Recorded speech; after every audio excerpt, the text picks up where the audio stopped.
dikasihi oleh Tuhan, selamat hari Minggu. Tuhan Yesus memberkati kita semua. Saya sudah minta saudara untuk membaca kitab Yesaya pasal yang ke-42 ayat yang pertama, ayat yang ke-10 sampai ayat yang ke-17 ya.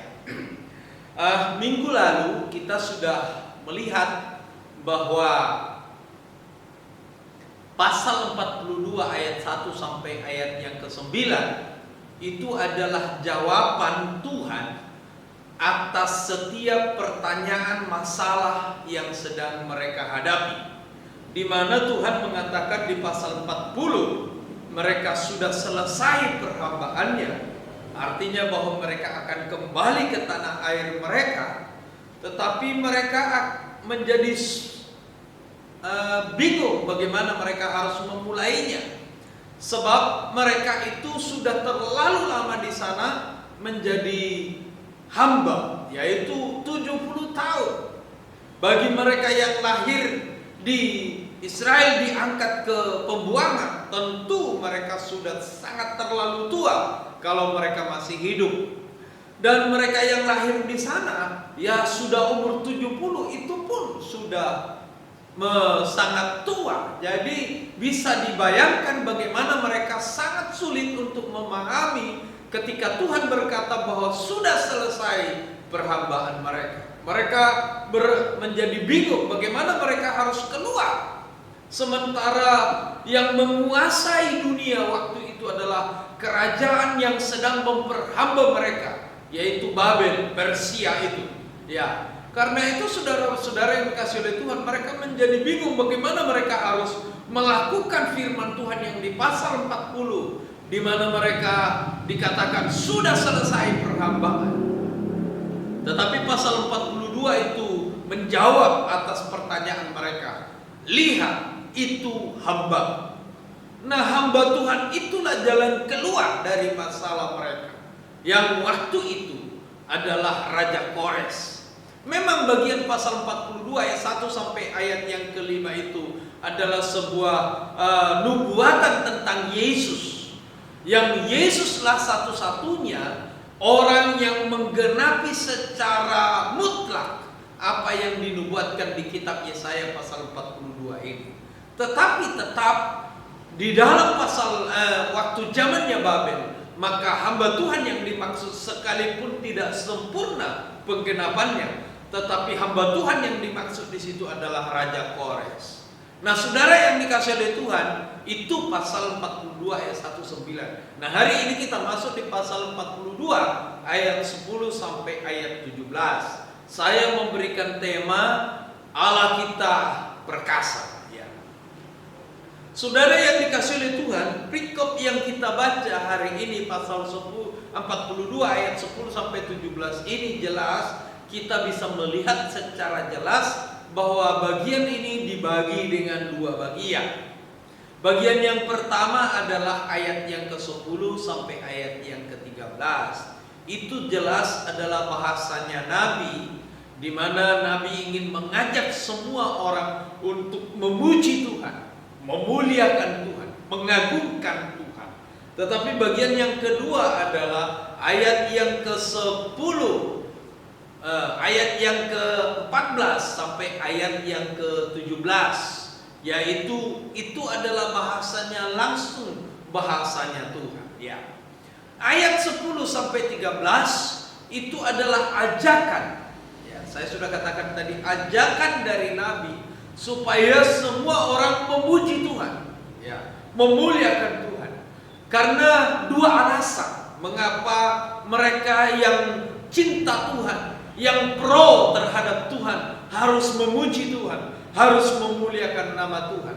Ada dua alasan. Yang pertama adalah karena mereka telah diberikan jawaban atas kebingungan mereka, bagaimana mereka melakukan Yesaya pasal yang ke-40 ketika Tuhan berkata sudah selesai perhambaan. Maka Tuhan memberikan jawaban, yaitu lihat, itu hamba.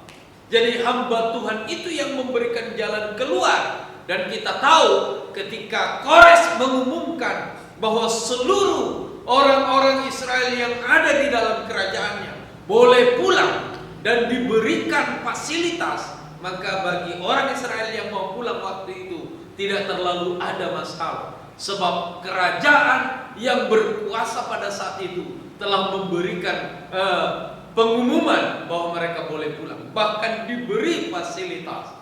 Itu sebabnya saudara yang dikasih oleh Tuhan, saya selalu berkata, kalau Tuhan memberikan jalan keluar, itu enak, saudara.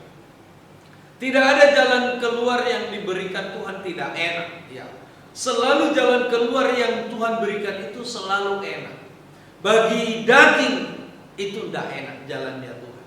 Tetapi bagi roh kita, bagi kita orang yang percaya, itu selalu enak. Makanya saya lebih setuju lagu sekolah minggu zaman sekarang. Kalau zaman dulu kan lagu sekolah minggunya, di dalam dunia ada dua jalan, lebar dan sempit, mana kau pilih?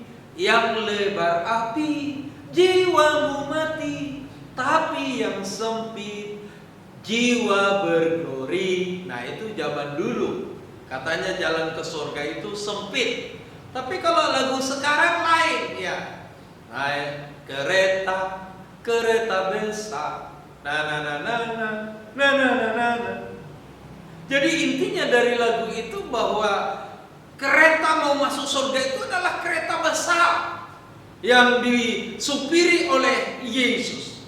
Jadi bukan, tidak ada kesulitan di sana ketika orang mengikut Yesus, ya.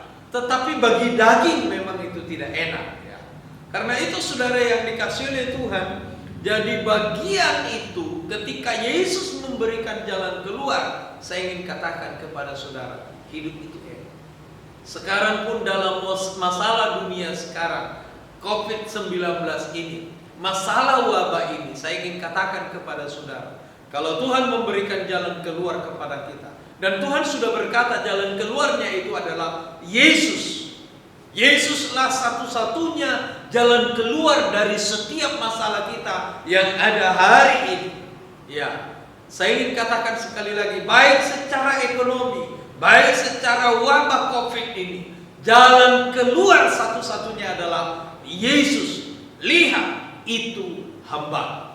Nah, saudara yang dikasih oleh Tuhan, kalau saudara menjadi orang-orang pengikut Kristus yang mau mengikuti Yesus, maka jalan satu-satunya dari masalah ini adalah Yesus. Karena itu saudara yang dikasih oleh Tuhan, ketika Tuhan memberikan jalan keluar, maka Nabi mengajak semua orang untuk memuji Tuhan dan memuliakan Tuhan. Yang kedua, mengapa Nabi berkata, mari kita memuji Tuhan? Semua orang memuji Tuhan. Baiklah laut bergelora dan suku-suku di padang gurun, bahkan suku Kedar memuji Tuhan, memuliakan Tuhan. Yang kedua adalah karena ayat 13. Di dalam ayat 13 itu Nabi melihat bahwa Tuhan bangkit berdiri seperti pahlawan, ya. Sebagai seorang pahlawan, Kristus itu bangkit, Tuhan itu bangkit sebagai seorang pahlawan yang sedang berdiri. Nah, kalau seorang pahlawan tentu ada dua hal yang kita perhatikan ketika kita bicara tentang seorang pahlawan yang sedang bangkit berdiri seperti pahlawan. Yang pertama, itu menjadi masalah bagi musuh, ya. Itu menjadi masalah bagi musuh. Tetapi yang kedua, itu menjadi kesukaan bagi yang pro dengan dia, karena ada seorang pembela yang sedang bangkit berdiri. Nah, itu sebabnya saudara, sang Nabi berkata, mari pujilah Tuhan, baiklah laut bergelora, sebab dia telah melihat sang penguasa, raja di atas segala raja, Allah yang perkasa itu telah bangkit berdiri sebagai pahlawan. Nah, saudara yang dikasih oleh Tuhan, sekali lagi, Tuhan kita bangkit berdiri sebagai pahlawan, ingin menunjukkan bahwa dirinya adalah seorang pahlawan. Dia ingin memenangkan permainan ini. Dia ingin membebaskan seluruh umatnya.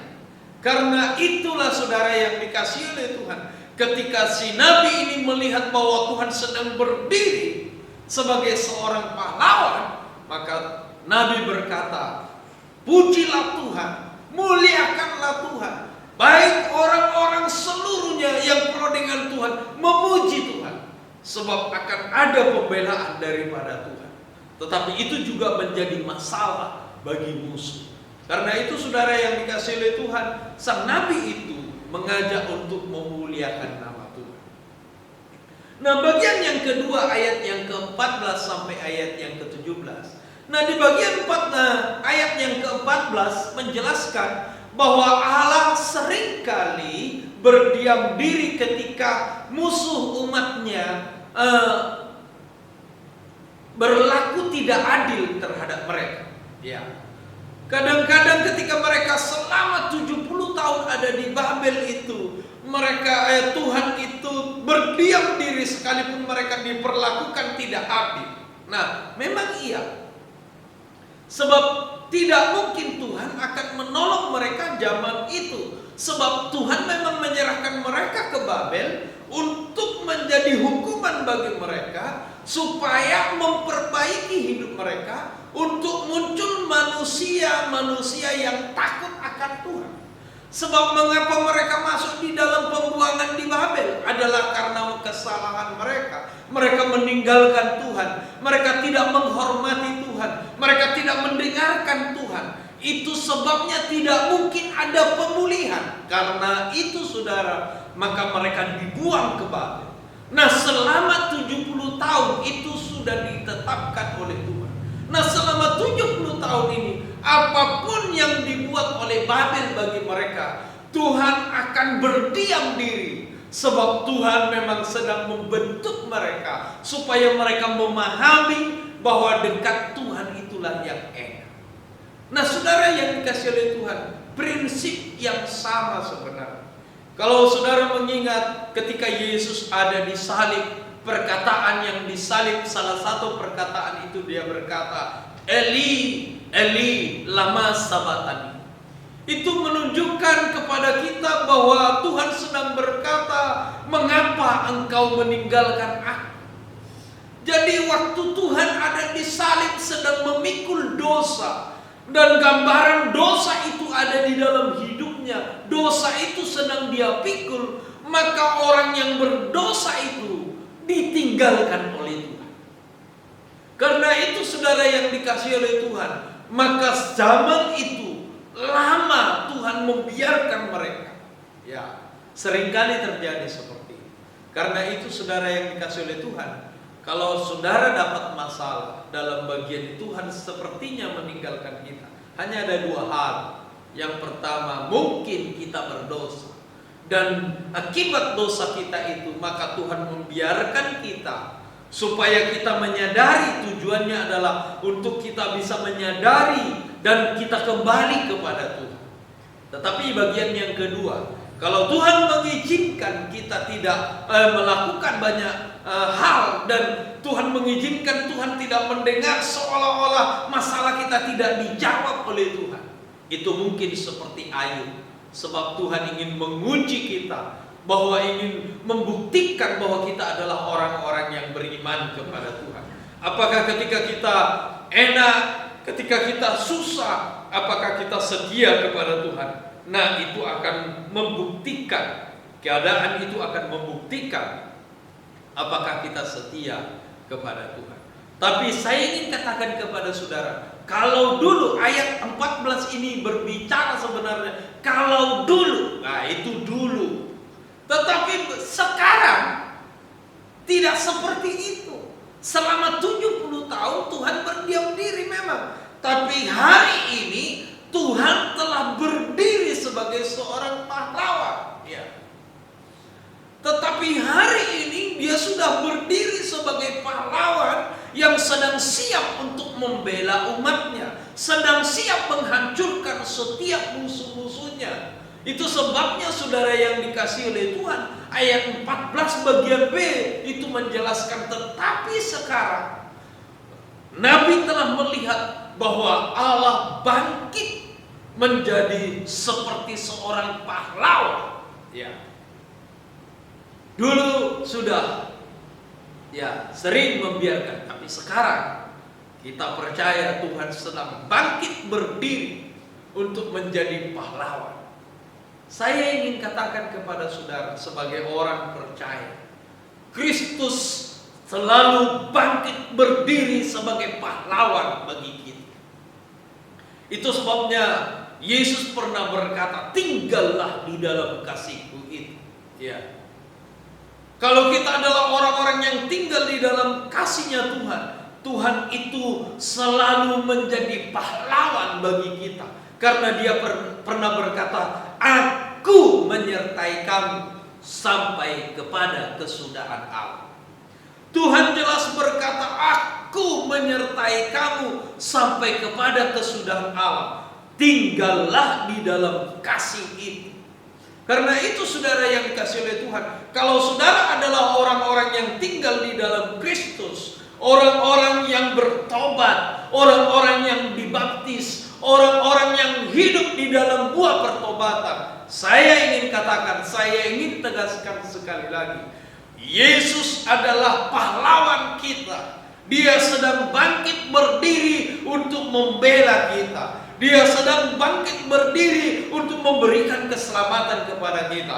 Dia sedang bangkit berdiri untuk membuat kita, melepaskan kita dari setiap masalah ini. Karena itu saya ingin katakan sekali lagi, jawaban dari masalahmu hari ini, baik karena COVID, baik karena ekonomi, itu hambaku, yaitu Kristus.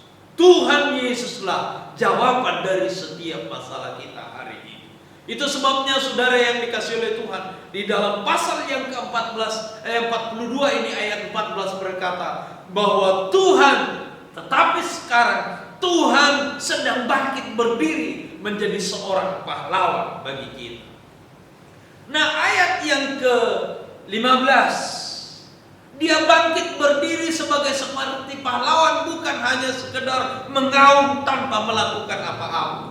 Tapi di ayat yang ke-15 Tuhan berkata, Aku membuat tandus gunung-gunung dan bukit-bukit, dan mau membuat layu segala tumbuh-tumbuhan. Ya, tentu saudara yang dikasihi oleh Tuhan, bagian ini adalah untuk musuh. Ya, gunung-gunung tandus, gunung-gunung itu kan subur, saudara.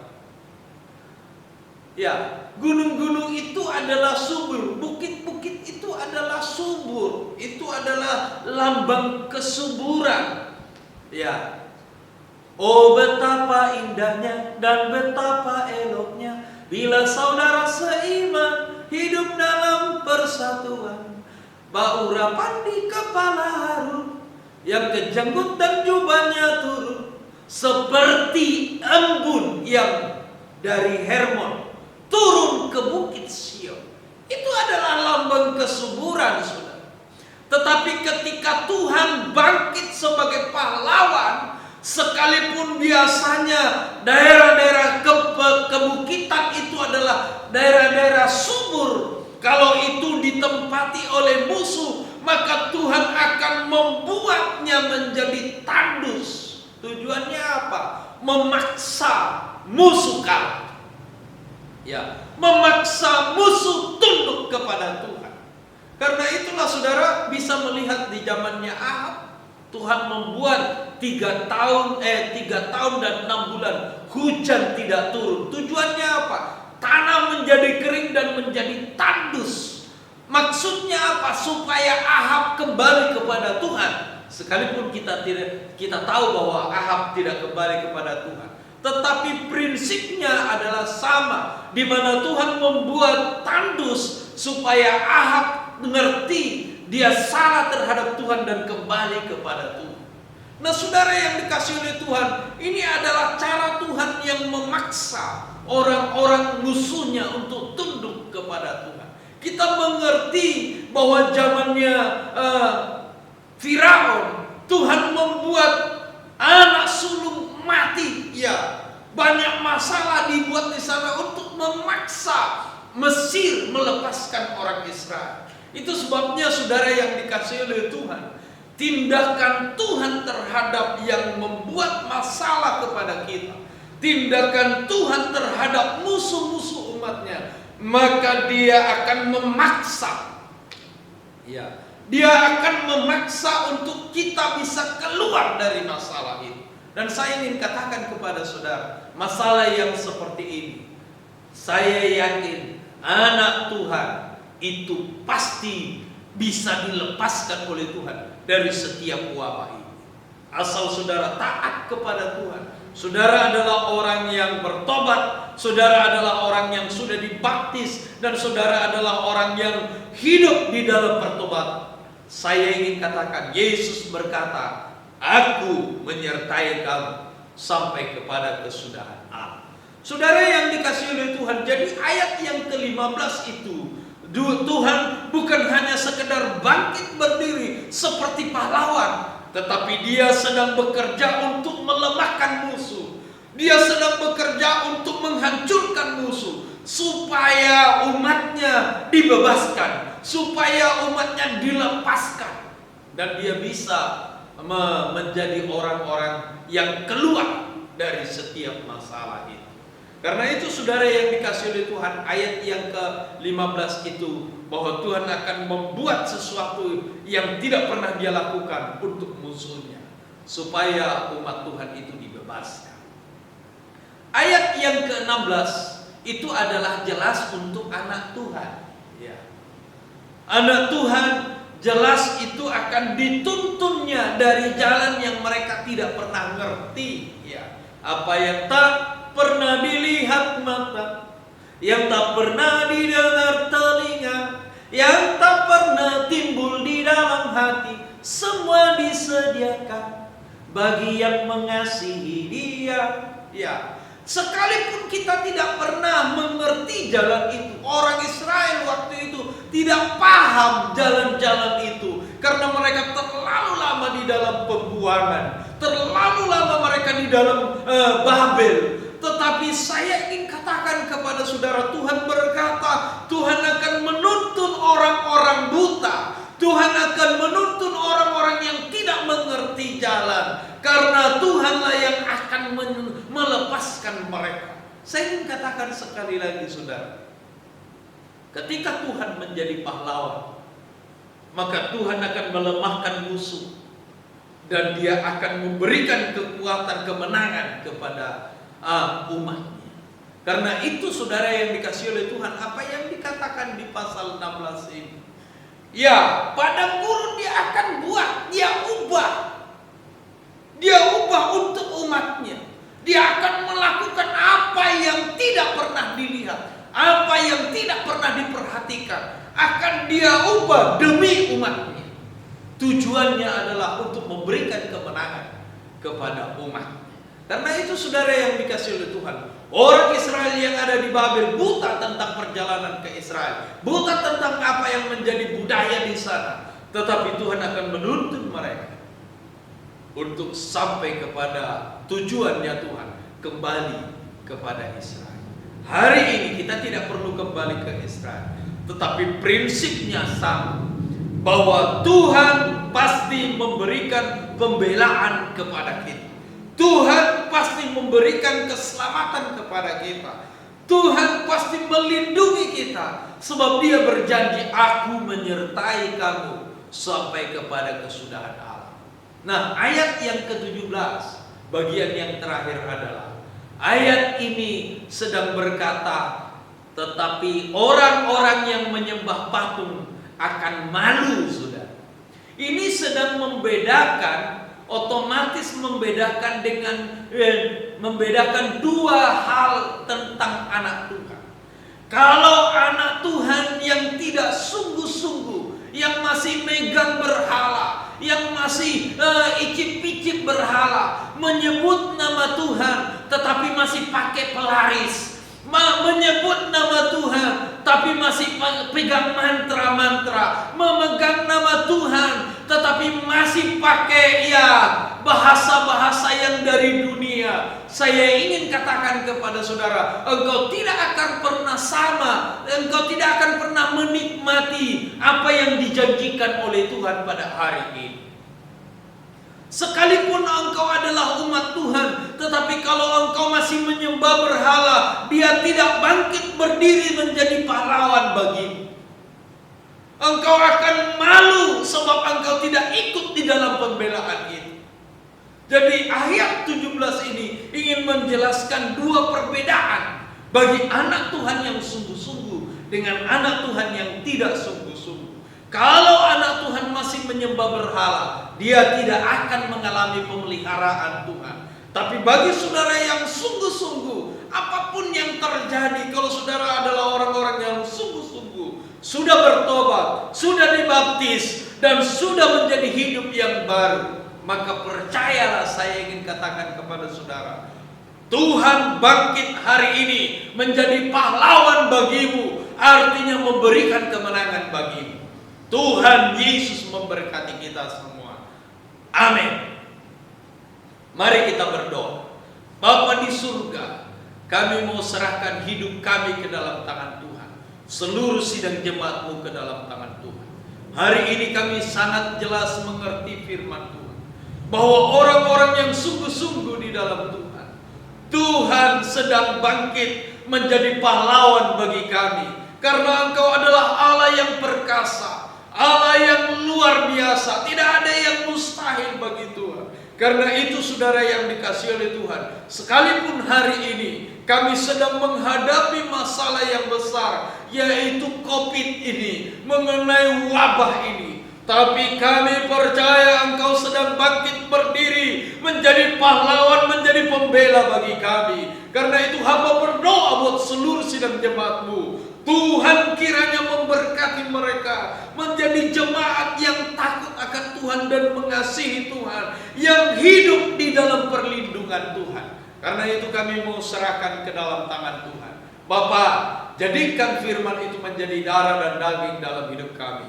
Memberkati bangsa dan negara kami Republik Indonesia, supaya mereka mampu menyelesaikan masalah ini dengan baik, dan kami sebagai anak-anak Tuhan bisa hidup dengan benar. Kami berdoa buat lingkungan kami Jawa Timur juga, Tuhan memberkati. Secara khusus kami berdoa juga Tuhan buat Punguan Lumban Raja, Tuhan menolong, Tuhan memberkati. Kalau hari ini Engkau memberikan kesempatan hamba menjadi pemimpin mereka, hamba sangat percaya Engkau sedang punya rencana bagi mereka. Karena itu kami mau serahkan ke dalam tangan Tuhan.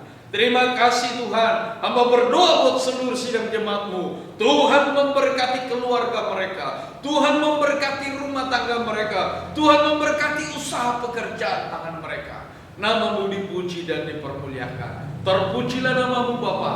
Dalam nama Kristus Yesus kami sudah bersyukur dan berdoa. Sekarang arahkanlah hatimu kepada Tuhan, dan angkatlah tanganmu dengan iman, dan terimalah berkat dari Allah Bapa, cinta kasih daripada Tuhan kita Yesus Kristus, serta persekutuan Allah Roh Kudus. Itulah yang akan menyertai, memberkati, menolong, bahkan menopang, meneguhkan iman kita malam ini sampai Maranatha Yesus datang kedua kali kelak. Yang percaya berkata amin. Shalom. Tuhan Yesus memberkati kita semua. Amin. Jangan lupa saudara-saudara di like, di subscribe, dan di share kepada orang yang lain, supaya yang lain juga diberkati oleh Tuhan. Kiranya Tuhan Yesus memberkati kita semua. Amin.